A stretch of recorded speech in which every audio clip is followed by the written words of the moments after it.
एक बार भगवान श्री कृष्ण और अर्जुन कहीं भ्रमण कर रहे थे कि रास्ते में उन्हें एक निर्धन ब्राह्मण भिक्षा मांगते मिला। अर्जुन को उस पर दया आई और उन्होंने उसे स्वर्ण मुद्राओं से भरी एक थैली दे दी। ब्राह्मण बहुत खुश हुआ और अपने सुखद भविष्य के सपने देखता घर लौट रहा था, लेकिन दुर्भाग्यवश रास्ते में एक डाकू ने उससे थैली छीन ली और बेचारा ब्राह्मण फिर भिक्षा मांगने लगा।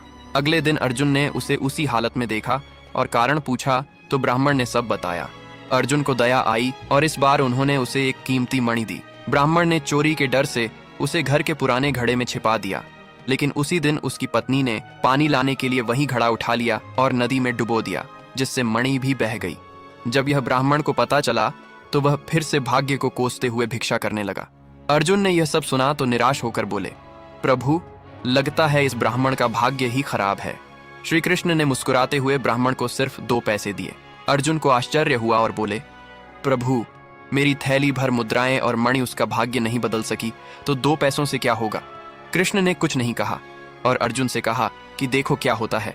ब्राह्मण सोचते हुए जा रहा था कि 2 पैसों से तो पेट भी नहीं भर सकता, प्रभु ने इतना छोटा दान क्यों दिया।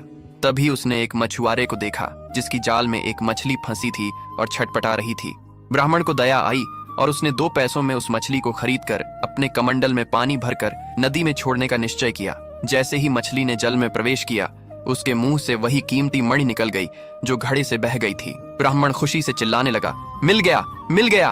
तभी संयोग से वही डाकू वहां से गुजर रहा था जिसने उसकी थैली छीनी थी। उसने ब्राह्मण की आवाज सुनी और डर गया कि कहीं यह राज दरबार में उसकी शिकायत न कर दे। भयभीत होकर वह ब्राह्मण के चरणों में गिर पड़ा और क्षमा मांगते हुए सारी लूटी हुई मुद्राएं लौटा दी।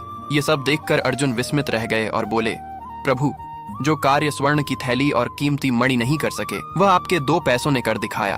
श्री कृष्ण मुस्कुराए और कहा, हे अर्जुन, यह अपनी सोच का अंतर है। जब तुमने उस निर्धन को थैली भर स्वर्ण मुद्राएं और मूल्यवान माणिक दिया तब उसने स्वार्थवश मात्र अपने सुख के विषय में ही सोचा, किंतु जब मैंने उसको 2 पैसे दिए तब उसने दूसरे के दुख को भी अनुभव किया। सत्य तो यह है कि जब आप दूसरों के दुख के विषय में सोचते हैं और जब आप दूसरे किसी जीव का भला कर रहे होते हैं तब आप ईश्वर का कार्य कर रहे होते हैं और तब ईश्वर आपके साथ होते हैं।